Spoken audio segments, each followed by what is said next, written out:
السلام عليكم ورحمة الله وبركاته. يا مرحبا يا اخوان، يعطيكم العافية. طبعا احنا راح نعطي وجبة ثالثة، واسف على الاطالة لاني كنت انا مسافر وشوي مشغول. طبعا العدد هني زدناه يا اخوان، صار 500 زوج. تبارك الرحمن. دخل علف بابا. هذه وجبة ثالثة. طبعا السبب نعطي وجبة ثالثة انتم عارفين ليش. حمام اموره اوكي يا اخوان، مر وياكم انا من زمان ما جيت حق المشروع. وما شاء الله تبارك الرحمن، بيض زغاليل متروس ما شاء الله. تبارك الرحمن ما شاء الله. حتى تحت يا اخوان ما شاء الله موجود. طبعا يا اخوان الانتاج الهنجر هذا عارفين انتم من زمان وفيه. تبارك الرحمن يا اخوان. شوي بتكلم وياكم عن كم شغله، لان اتصل علي ناس واجد بخصوص مشروع الحمام. يا اخوان اللي فلوسه على قد حاله لا يدخل على الحمام ولا يحط له مبلغ صغير فقط. تبي الحمام يبي له علف، المشروع يبي له سيولة مبالغ يعني. علف تقريبا يقارب 2500 دينار حق 5000 زوج. مبلغ مو صغير يا اخوان. بعض الاخوان والله ما تستصغرهم انا، لكن انا كنت يوم من الايام واحد منهم. الحمام يبي له علف، يبي له ادويه، يبي له طبعا صب العلف العامل. بعض الحمام شبعان. فيا اخوان إدارة المشروع أهم من المشروع. وأنا اللي بيبين حلاوة المشروع أبى أعلمك طريقة. حلاوة المشروع ما تبين معاك إلا بعد 1000 زوج. 1000 زوج هني تقدر تمسك يعني بالكويتي 900 إلى 700 دينار. إذا أنت تعلف صح راح تمسك 1000 دينار تقريبا، يعني بالدولار حق باقي الدول نقدر نقول 3000 دولار بشوية زيادة فوقه، أو يوصل من 2000 دولار إذا فوق 3000 دولار، على حسب سيطرة الشخص اللي ماسك المشروع واللي قائم عليه. طبعا المشاريع يبي لها صرف أدوية، أعلاف، ماي، فيتامينات، يعني شيء مو شوية يعني. هذه حمامة من الحمام يعني احنا زايدين طبات صغيرة نفس كذي. فيا اخوان اللي ما عنده مقدرة انصح نصيحة انا، والله الرزق على الله يا اخوان. انصح نصيحة، لا تدخل بالمشروع اذا انت على قد حالك. لا تدخل يعني لانك راح تستانس لك على 100 زوج كذي، اوكي كل منهم بس اعداد كبيرة يا اخوان. هني في 2800 صوب، هذا الصوب الثاني موجود 4200. فما حد يقدر هذا الا الانسان الممارس وعنده مقدرة مالية، غير كذي لا تدخل.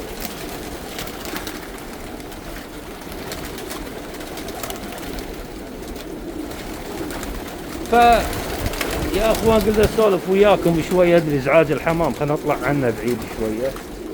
ما شاء الله كلها زغاليل وكلها انتاج وفير. حتى هني برا ما شاء الله تبارك الرحمن، ما شاء الله الحمد لله على كل حال، والرزق من رب العالمين. الله اذا طرح البركه حق الانسان ميته طيبه يحصل خير. ما شاء الله البيض هذا هني وهني وهني، تبارك الرحمن. زغاليل. فيا اخوان اللي ما يقدر على المشاريع الكبيرة يستانس بعدد صغير. المشاريع هذه الكبيرة ما حد يقدر عليها الا الانسان المقدور ماديا. لا قصور فيكم، مو هو يعني فخر، لا والله، الله عطاني يعطي غيري. لكن انا انصح نصيحة لنا في كم شخص. ابو علي العلف يا اخوي انا قايل لك تعلف صح، حمامك طيب، بتحصل خير. انا اتكلم يا اخوان، ما اتكلم عن الدول اللي برا. حنا عندنا ناس، انا واحد من الناس اكيل حمام، فعندنا ناس هني تاكل الحمام. مثلا يعني الدول من الدول الثانية ما ياكلون الحمام، يعني قليل منهم اللي ياكل الحمام. فلا تضغط على نفسك، تبي تستانس روح استانس ب100 زوج 200 زوج. اعداد كبيرة يكون انسان انت مقتدر ماديا، تقدر تدش بالمشاريع هذه. فعشان ما تدخل ويبي لك 4 شهور 5 شهور على ما يثبت حالك، ما عندك اعلاف ال5 شهور 6 شهور، هذه ما عندك علف حقها. فيا اخوان هذه مصيبة، ممكن يفلش المشروع كله ويبيع بنص القيمة. فالإنسان لازم يتدارك العلف والعمال، وبعضكم انتم اجارات المزارع والكهرباء والماء والأدوية. ما أدري بعد إذا مسافة طريق عليكم بعد. فيا أخوان انتبهوا، ونصيحة من أخوكم أبو علي، والله ما تكلم بشيء إلا أنا أعرف شنو معناته. أنا تكلمني أكثر من 5 أشخاص. أبو علي العلف أذانة. طيب أذاك أنت مو قاعد تصرف، ما حسبت حسابك 6 شهور. أي محل لو بقالة تبي تفتحه لازم تصرف عليه 6 شهور، بعدين يبين وياك، بعدين يتصاعد معاك. يعني انت اذا شاري طبات بعد 4 شهور راح يبيضون، بعد 6 شهور انتاجهم كذي، يقعد يصاعد وياك المشروع شوي شوي. والله يبارك لكم ان شاء الله يا اخوان، ولا ابي اطول عليكم بالمواضيع هذه. يا اخوان احذروا، لا حد يقول لكم حاط له 50 زوج فوق الشبرة ولا فوق بيتهم ويقول لك الحمام وما عنده سالفة. الحمام تدفع فلوس تستلم فلوس، بس حطها قاعدة في راسك.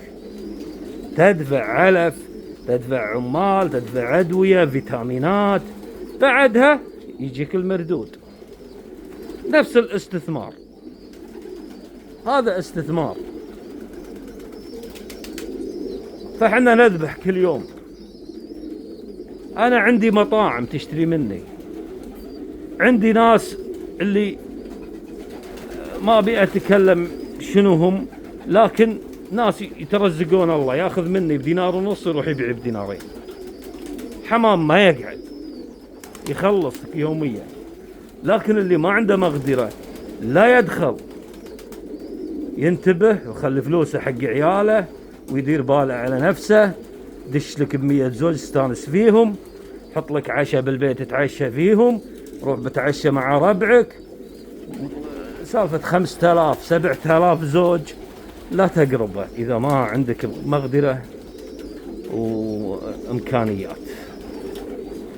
وبارك الله فيكم. وهذا يا أخوان أنا أتعلم منكم، وأنا من زمان ما نزلت فيديوهات، فقلنا ننزل لكم فيديو حلو، وانتو أصدقاء من زمان وزملاء.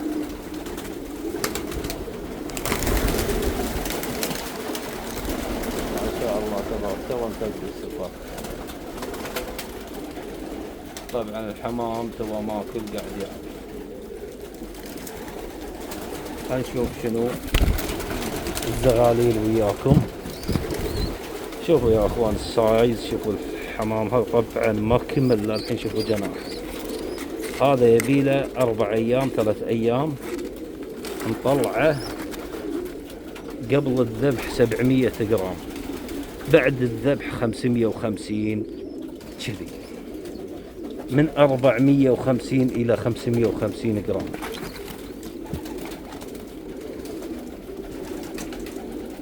أنا من زمان ما شفت الحمام، وجيت حق العامل بالليل حتى كنت مسافر،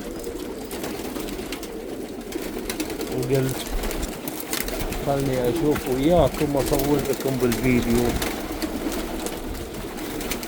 وناخذ فكرة ويا بعض.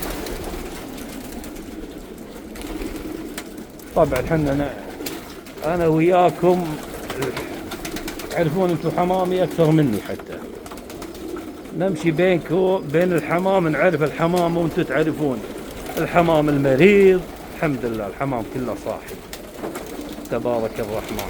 شايفينه انتم، شايفين وجه الجبل. هذا دليل التحصين والأدوية اللي على طول، الوقاية، شيء طيب يطلع لك شيء طيب.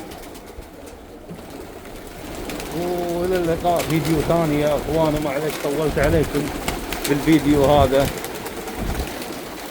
ومن زمان ما نزلنا لكم فيديوهات. وفي امان الله، وان شاء الله يا اخوان بالنص مني بنحط درامات يمين ويسار بإذن الله. يعني من هنا تقريبا نخلي 1.5 متر مني، ونروح هناك تقريبا 10 متر، لا والله 12 يمكن 14 متر للآخر أو 13، يعني بين 14 13 درامات يمين ويسار. العدد هذا 500 زوج، راح ندخل 300 زوج بعد فوقهم مثل ما سوينا بالحنقر هذاك. بابا روح افتح لي هذاك، روح. انا بعطيكم فيديو 20 دقيقة عشان تقولون ليش ما ابو علي ما تحط لنا فيديو. يا بابا حط علف، حط ولا وده منك. يلا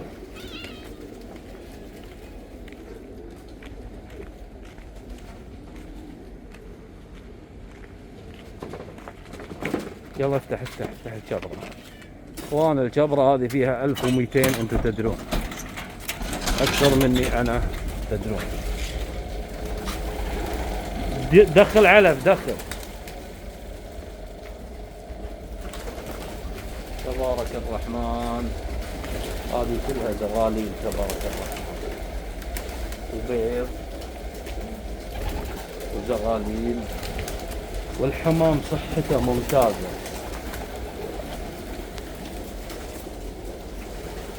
طبعا ما بي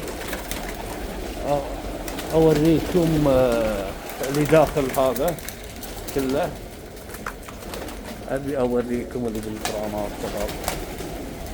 والحمام يقط ريش يا اخوان، الحمام عندي يبدل ريش.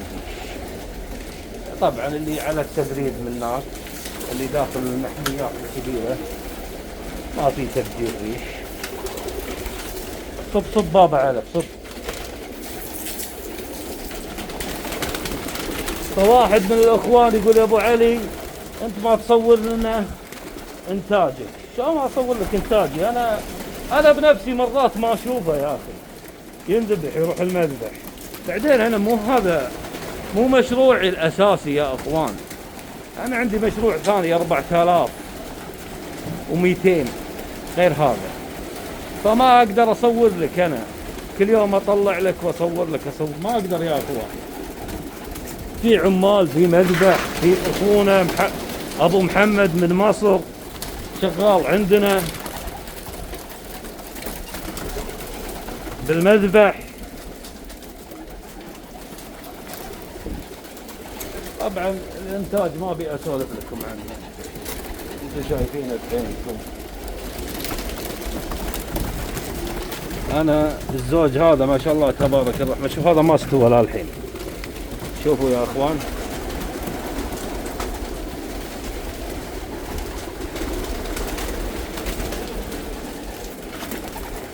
تبارك الرحمن ما شاء الله.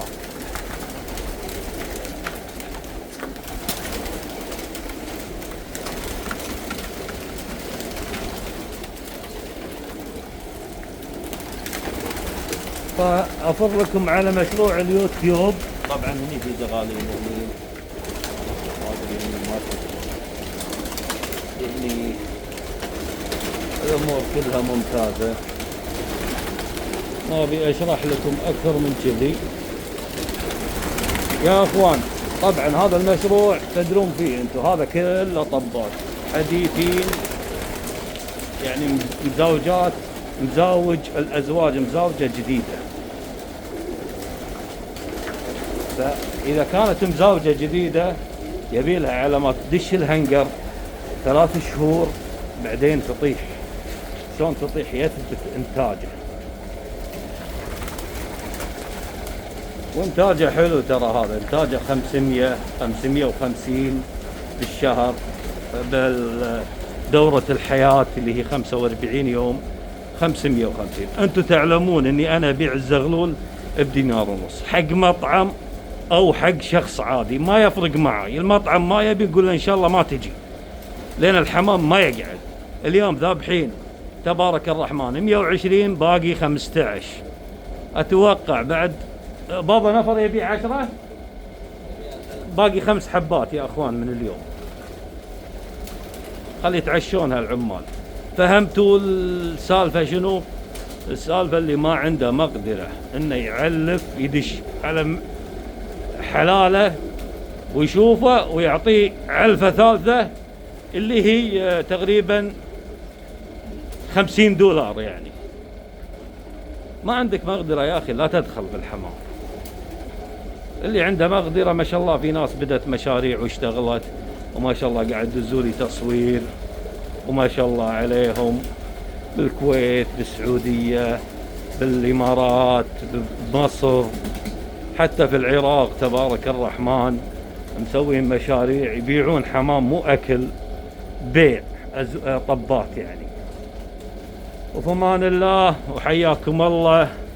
باقي لنا هنجر واحد، طبعا سامحونا ما اقدر اروح اصور لكم بعد. وفمان الله.